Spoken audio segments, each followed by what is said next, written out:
Hello everyone, welcome back. Today we're going to be talking about the Beretta CX4 9mm rifle. This is a rifle that I have done lots of videos on in the past. Like, you gotta go back like about 2 years into my channel. Basically, if you do a search with my channel name, right, channel name from above, and do Beretta CX4 rifle, you're gonna see my old videos on this. There was a time when this was like my main 9mm rifle. Okay, this is a gun that I used to train. I used to train lots of people on this, and I stopped. Okay, I stopped in favor of the Palmetto PX-9s. So in this video, what I'm doing is I'm coming back to this rifle after about 2 years and kind of looking at it with a fresh set of eyes. So to some extent, I am a little biased because I did already move away from it, but I'm kind of coming back to it now. And immediately, I can tell you there's something that I really miss about this rifle. Let me put my ears on, and I'll tell you what, what I miss. Put the magazine in.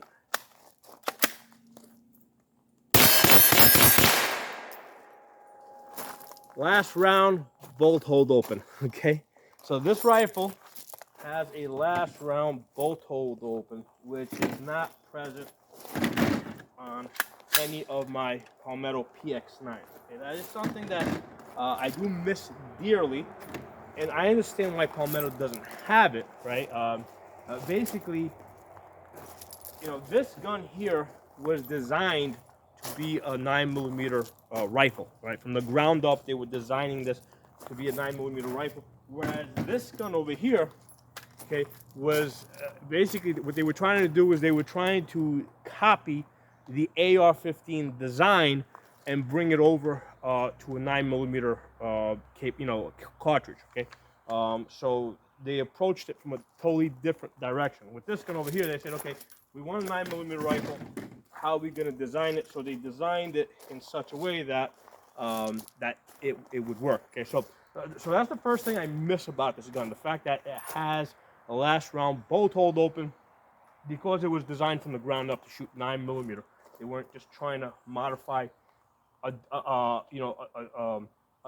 design from a different cartridge over to this. Now, the other thing that makes a lot of sense about this rifle is that the magazine goes into the handle, right? Which is pretty typical with pistols, right?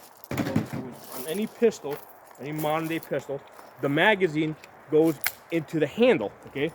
Which is extremely efficient, because if you're gonna have something that sticks down from the gun, right, like the grip, because you gotta have a place to grip this. So if you've got something that sticks down already, it makes sense to have the magazine go into that thing, the grip, as opposed to this design over here, where you've got this thing over here that really only serves one purpose, to hold your for you to put your hand on, and then you have a different spot up here where the magazine goes in. Okay, now here's the thing, between comparing these two guns, with this gun over here, the barrel comes all the way back, behind the trigger, in line with the grip, right? Because what happens is the magazine feeds into the grip, and the bullets, when they're stripped off of the magazine, feed directly into the barrel, so the barrel is in line with the grip. Versus with this design over here, right, where the magazine's way up over here, so now your bullets are basically feeding into your barrel, which starts over here. So one of the major differences here is, on this gun, you've got this extra space from here to here. You're basically adding 6 inches to the gun in this area over here. That doesn't need to be there, right? The only reason why it's there is because they were specifically copying the AR-15 design. Okay? That's the only reason why it's there. They could have just as well designed this gun to remove this area over here, have this magazine go into the grip, and it would work in a similar way.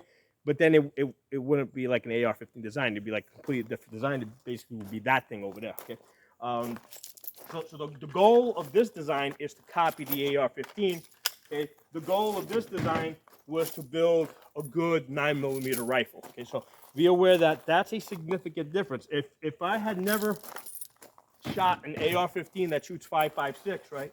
Never seen one, and then you put these two guns side by side on the table, and you said, okay, which gun do you think would you prefer? I mean, engineering wise, I would be like, give me this one, because why do I need all this? Why do I need this 6 inches in here, right? Why is this extra space there? Doesn't seem to serve any useful purpose. So what that does is it does make the gun more compact, because if you hold these two guns side by side, right, obviously you can see how the AR is longer. Even if I fully collapse the stock, right, the AR is still longer. Okay. Now part of that is the bird cage, but here's the thing though, with this stock fully collapsed, this is now really uncomfortable. Like, I need to have this here in order for this to be comfortable, which is now the same as this, because the grips now on this are pretty much the same. So having a fully extended stock, now obviously this stock is not adjustable, but having a fully extended stock basically puts my hands, puts everything in the same position over here, okay? So as I hold these two guns here, where basically the grip is more or less in the same spot, you can see how there's a little bit of a difference. The AR is naturally longer. Now the other thing that this does is, this is a lighter gun because of all that. Now a part of that is you got 6 inches less space in here. The other thing is this gun's got a whole lot more plastic on it. Let's put this on the scale.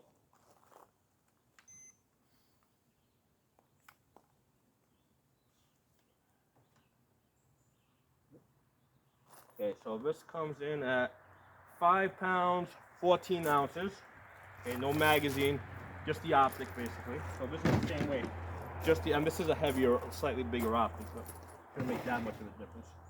So 5 pounds, 14 ounces versus 7 pounds. Okay, so this one weighs more than a pound. Okay, and a lot of that is going to have to do with the fact that you've got aluminum on this versus plastic. Now, if you went to an older design that had plastic, it would probably come in a lot lighter. Okay, but however, this is a lot. You know, the aluminum on this with the M-lock rails does serve a very useful purpose. Okay, now if you go back and you find one of my older videos, one of my complaints was that I didn't have a good place to put a light on this gun, and that's because at the time I had not found this rail that shipped with the gun.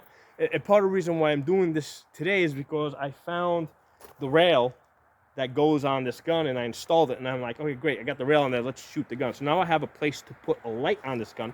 However, they only give you one place. They only give you one rail. They didn't give me a rail on this side.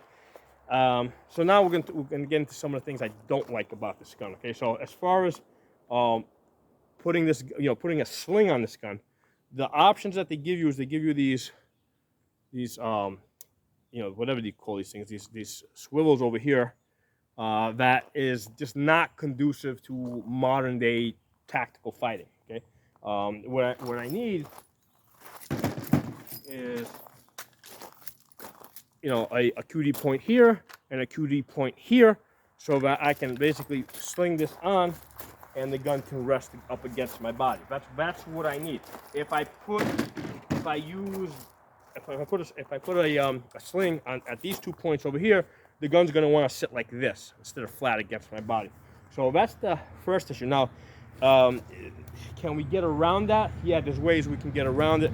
I mean, they do give you an older style loop, whatever, but I don't know what you want to call this, where you could put an older style sling through that. But on the front, here's the thing, I would have to get another rail to put on this side where I could mount, a QD point on that, and then maybe go to this over here. So those are my options. So now obviously this is from an earlier generation. Now AR-15s were common at the time, but the thing is that this thing is more than 10 years old at this point. At that point, I mean, I don't know if AR-15s were like the dominant rifle. Okay, so at that point, that's not what they were going for. They were not so much setting this rifle up to compete with an AR-15. Although they had started moving in that direction, because you can see that they have a rail here on the top, taking optic. Now, as far as the rail on this, okay, one of the things I don't like about this gun is that the rail basically screws into the plastic. So there's 3 screw points. There's one here, and there's one over here where this optic is now sitting on top of it. So one of the things that I found this a couple of years back, that even with Loctite, if you shoot enough rounds with it, these screws are going to start to come loose, and you just got to remember to tighten that up.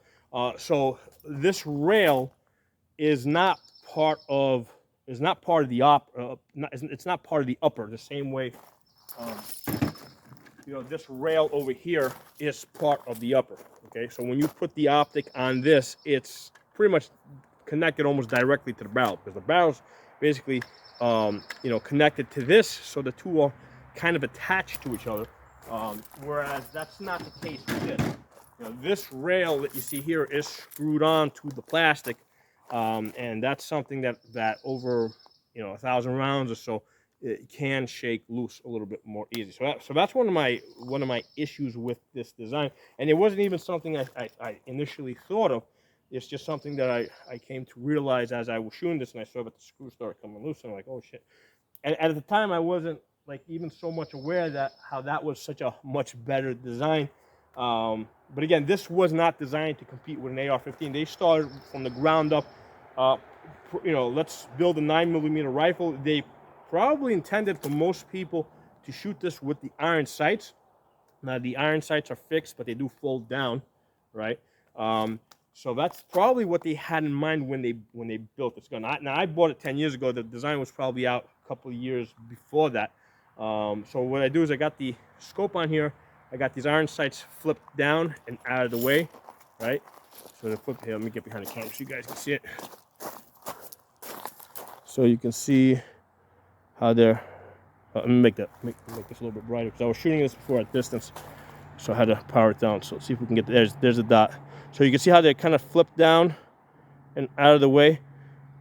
Now on this one over here, I chose to put this is the optic is the Holosun 403C. So the 400 series is dot only. So one of the things I'm going to tell you guys, the reason why I got dot only is because of all this extra stuff that's on here. And I said, you know what, I thought the 65 MOA circle with the dot, there might be just too much stuff going on. That was a mistake. Don't buy any optics for a rifle unless they have the 65 MOA circle. So that's the reason why I got the 403C. But if you buy it, get the 507 that has a 65 MOA circle. Because here's the thing, when I shoot, I did a video where a couple of days ago I was at a 300-yard range, and I was shooting a 9mm AR at 300 yards. Okay, so with the 65 MOA circle, I was able to anchor the bottom of that 65 MOA circle to my target, to the top of my target, and I was able to get hits on target. So the 65 MOA circle is useful for an elevation adjustment at 300 yards. Without that, with this gun over here, I would like to take this to a 300-yard range, but I have no way to anchor to judge my elevation, because all I have is a dot, and I just gotta kind of guess what my holdover should be. So do not buy any optics that are dot only. Okay, get the 65 MOA circle. That's going to be very useful, especially on a 9mm rifle if you're going to be shooting it at 300 yards. Now, the other issue that I have with as far as the rail and optics, there's really no way I can put a magnifier behind this. Okay, I mean, I can move this up a little bit. The problem is that in order for me to get a co-witness here, I had to use the low rail. Okay, and that's pretty much the height that I have to use in order to put this on the normal position on my face. Because in order for me to use the magnifier, which sits higher, right, I would have to remove this low rail from here, move this up. I'd have to put a standard height so that the optic comes a lot higher. And now the problem is, I mean, yeah, now I can match it up to a magnifier, right? But the problem is that because now this has a riser on it, instead of putting my cheek on it, I pretty much have to put my jaw on it. So that's going to create other issues. So that's another problem that you might run into with this. I really didn't care to go through the trouble of trying to put a riser on this in order to put a magnifier behind it, so I just shot it the way it is. If I didn't have this available to me, I have lots of these available to me, because this is really easy. You know, I could just take the magnifier. Let me see, am I open? Yeah. Throw this on there. Close this, and now I'm ready to shoot 300 yards with this rifle. Okay, there's the 9mm. So this, and I can flip this out of the way. This is set up for a lefty. It just flips over to that side. So I can, you know, if I want to shoot distance, I can shoot like that. Flip this over. Okay, and if I decide that I don't want this, I can easily remove this. Okay, so having a magnifier option is extremely useful. Now, one of the things I did take this out to 100 yards to shoot it.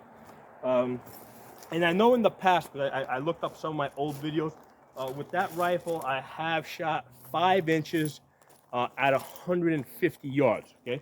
And I remember I have shot basically 3 to 4 inches with this. So the rifle's good for 3 to 4 inches. The problem is that because I can't put the magnifier on it, it's really hard for me to be consistent, because when I put my dot on this, right, when I put my dot here, basically, I really can't see the bullseye, right, at 100 yards. So I'm basically centering to the center of the target, right? So my dot is like this, and it's a little hard to be like, you know, centered. You know, you might be a little bit off. So that's one of the difficulties that I have shooting at distance without a magnifier. Now, I took a couple of shots here. Ignore the squares. That's from a previous group. The 1, 2, 3, 4, 5 shots. All right, so I got a 6.5 inch group, but that one I'm going to call that a flyer, where I was just anchored wrong. So I got basically a four shot group. Okay, that one I basically, instead of putting it here, I probably put it a little bit here. Really hard, you know, to center this without a magnifier. So this rifle is going to shoot 3 to 4 inches at 100 yards. With the magnifier, I'll probably get inside of 3 inches. Okay, so the accuracy is there. It's an accurate rifle. The problem is figuring out the optics. You know, because like I said, if this needs, you know, this really needs the optic to sit low so that it will be in the normal position on your face. Problem is, if this is sitting low, it's hard to set up a magnifier it's hard to find a magnifier that's going to sit in that position, because the magnifiers are really designed to go on AR-15s, right? So even if, because this one does have a riser in there, but even if I remove the riser, it's still not going to line up, because I pretty much have to get it down to this level right here. So if you see how the base has to come like way low. So basically, it's not just a matter of removing that one riser in there. I got to remove this entire thing over here, the entire bottom plate, in order for this to line up. So the only way to make this work with the magnifier is I have to remove this, and I have to put a standard riser on this to, you know, in which case this is going to sit on my jaw, and now I can get the magnifier on there. And I'm not planning to shoot this gun that often, so I'm just not going to do it. Okay. So that's the issue with this gun. It's really not set up to work with a magnifier, you know, because that's really not what they would do when they designed this gun. That's not the thing they were doing back then. Okay, they were primarily shooting iron sights. That's what this gun was designed for. And the rail here is really an afterthought. You know, they basically just screwed it on there.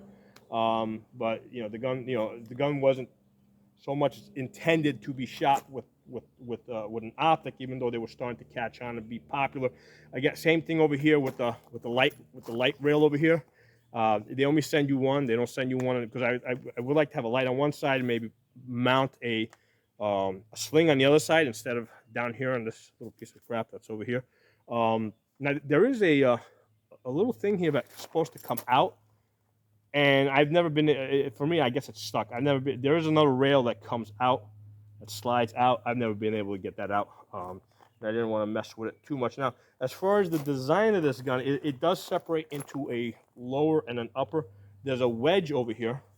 So what you do is you pull this back. And by the way, this has a side charging handle that is reversible. You can move the side charging handle to the other side. Okay, so when you move the side channel, so basically you got to pull this back to pull the hammer back, because there's a hammer, there is an internal hammer, and there's this wedge over here, right?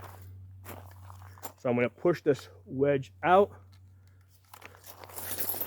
Obviously this doesn't come apart just quite as easy as an AR. So, and then basically, there we go. And then it separates into an upper and a lower. Now, looking at this design, one of the things that I see, like when you look on this part over here where the wedge goes, there's a lot of hollow space in there. Okay, there's a lot of hollow space in there. So you know that's you know, so the hold on, let's put this back together. Okay. So the space that you gain by moving the barrel all the way back to the grip area, right behind the trigger, you do lose some of that efficiently as far as the thickness of this, because this up here is unnecessarily thick, right? The way I'm grabbing this compared to this rail is a lot thinner, so it's a lot easier to grab. Okay, so this is a lot easier to hold. And again, you could put rails anywhere you want on this. That's not something that you can do with this gun, because that just wasn't a thing at the time when they designed this gun, right? And here's the thing, because this sits lower, if I take my typical C-clamp or I put my thumb over the top, now I see my thumb, so I pretty much have to hold it like that. Okay. So again, this is a design, I guess, from an earlier period. Not from an earlier period, I mean, because ARs and this did coexist when they were designed, but the tactics, the fighting tactics that have developed around the AR-15 did not go into that design. I think they were like purely looking into, let's make the most efficient 9mm AR. Okay? So the way I came about buying this is first I had bought a Marlin in 9mm. It was used. Okay, it was a used Marlin, and I started training some people on it. This is like early on. We're going like 12 years back when I first became an instructor. Okay, and the 9mm was cheaper. I started training people on that, and I saw that people were really liking that. The thing with this Marlin, it's like it broke within like 200 or 300 rounds. Something broke inside it, and that had been discontinued. Okay, so I took it to the gun shop where I bought it, and they couldn't get parts for it. So they ended up taking that back. I bought some other gun, and then I looked around. I saw that a Swami. Okay, so it was a 9mm Swami. I ordered that. I think it was for Classic Firearms. That ended up being an extremely heavy gun. Okay, that also brand new now. That broke within like 300 rounds. Okay, I think on that gun I kept breaking the firing pin. I think. The problem with the Swami 9mm, aside from the fact that it was like stupid heavy, that gun was originally designed to shoot from an open bolt. And it had, that was the original design, and then they kind of redesigned it so that it would shoot from a closed bolt. And the reason why they do that is because open bolt rifles are really easy to convert to full autos. Okay, so that's why they redesigned that so that it would shoot from a closed bolt like this one over here. So with an open bolt, when you charge it, the bolt remains open like that, right? And when you press trigger, it just releases it. So and basically the bolt is usually the bolt has a fixed firing pin that just hangs forward, and it just continually slam fires the gun until you take your finger off the trigger. And by taking your finger off the trigger, it basically blocks the bolt. Okay, so when you squeeze the bolt, it removes the block, and the gun will continually fire. Okay, so since the Swami was designed to shoot from an open bolt, when they redesigned it with a firing pin to shoot from a closed bolt, it turned out to be a really crappy design, and I kept breaking the firing pins, and the firing pins weren't easy to change on that gun. So I sold that. I got rid of that, and then I started looking around. Now I'm pretty sure that 9mm ARs existed at the time, although I don't remember looking at any. But because I had such a bad experience with 9mm rifles, I said, let's take a look at Beretta. I looked at Beretta, I looked at Glock, because I'm thinking, okay, these guys are like 9mm experts, right? Glock didn't have anything. I saw that Beretta did have it, and I'm thinking to myself that, hey, these guys, they have probably figured out a way to make this gun work, to make it work and make it work well. And I was right, they had. So that's why I ended up going to this first, okay? And I worked with this for a couple of years, right? And then what happened, I probably worked with this for about, I don't know, maybe 4 or 5 years, something like that. And then 2020 happened, and then I started getting really busy with people wanting gun training. And I started running a lot of rounds through this at a rate that I had not done before. And that's when I started seeing like the rails coming loose and stuff like that. And then I also had a case of a bolt bounce. Now at the time, I didn't know what happened. I wasn't aware of the concept of a bolt bounce. But what that happens is, this is a straight blowback, right? So it doesn't lock or anything. So with the bolt bounce is the bolt comes back, it closes, but sometimes the bolt can bounce, and then when you pull the trigger, you get an out of battery discharge. Okay, it doesn't happen often, but it can happen if you shoot like as many rounds as me. At the time, I was doing probably something like 2,000 to 4,000 rounds a week. Okay, just going around different gun ranges, training people. If you do that high level of volume with the blowbacks, you're gonna get a bolt bounce. Okay, it's just inherent in the design. Okay, it doesn't happen often, but if you're doing like 2,000 to 4,000 rounds a week, you're gonna get a bolt bounce. So what happened is it had an out of battery discharge that it sounds like when that happens, it sounds like you're shooting a 308. And what happens is it usually blows the magazine out the bottom. I don't think it damaged it, but it blew out the bottom. Now there was this piece of there's a plate over here that blocks the ejection port, because remember, this gun is reversible. You can have the bullets eject to the left side or the right side. I completely blew that out. Okay. And I didn't realize what happened. I managed to get it back together. I think that plate might have been a little bent. I kind of bent it back, got it back together. The gun was working, and at that point, I started questioning the reliability of this. Okay, not knowing exactly what the problem was and why what happened. And then I started looking around, and I found I saw a couple of reviews on Palmetto. I said, let me try these guns out, and that's how I got into these guns. And what I found is that these guns, although they have this little inefficiency here of the magazine, you got this extra 6 inches between the grip and the barrel, so there's a loss of spatial efficiency there. The gun was very reliable, and best of all, it would take Glock magazines, which was really convenient, because when I was training people, I could basically start them off on a rifle, teach them how to hit the targets, and then immediately move them to a pistol. So having Glock mags made that transition back and forth. Because before, if I was training people on the Beretta, I would have to say, okay, load 2 magazines for the Beretta, and then load 2 magazines for the Glock. Okay. Whereas now when I started using the PX9s, I could just throw a bunch of these magazines on the table, say just load them up, and then we'll just, we'll use them however we use them. Okay? So that was a big training efficiency, having everything run on Glock magazines. And especially these clear ETS ones, they became a big convenience because, number one, they were cheap. I could get lots of these. I didn't care if they got lost or something because they were cheap. People could see how many rounds they had in there, because a lot of times I would tell people, okay, put 15 rounds in there.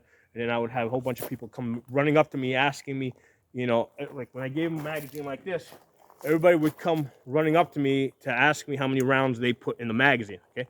Whereas with this, it's clear they could count them themselves. So that became a big training efficiency, having these clear ETS magazines. So that's what pushed me solidly into these Palmetto PX-9s.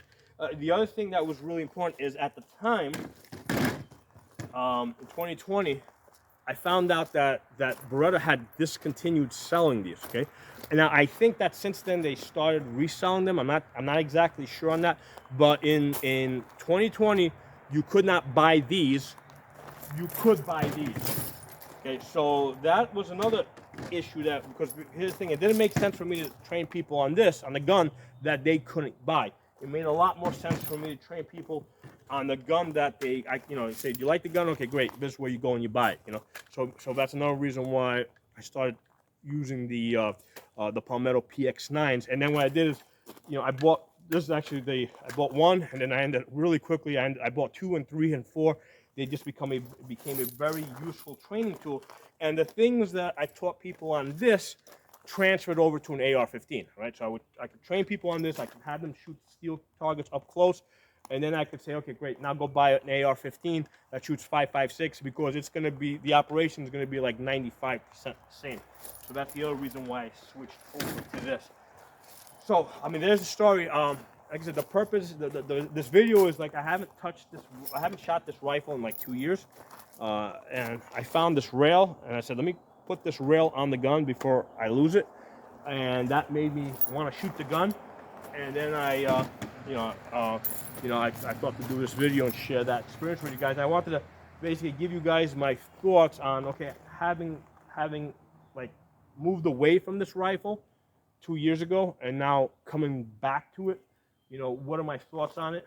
Well, you guys just heard it. Okay, so thanks for watching. If you're not a member of my channel, subscribe. Make sure that you're on my backup channels, because I'm trying to keep dancing around the sensors. So on YouTube, I'm Pocono Shooting, Absolute Gun Rights, and the original Tafa channel, which goes back to 2006. And then on Rumble, I'm Pocono Guns. On BitChute, I'm also Pocono Guns. And on Odyssey, I am Pocono Tactical. Talk to you soon.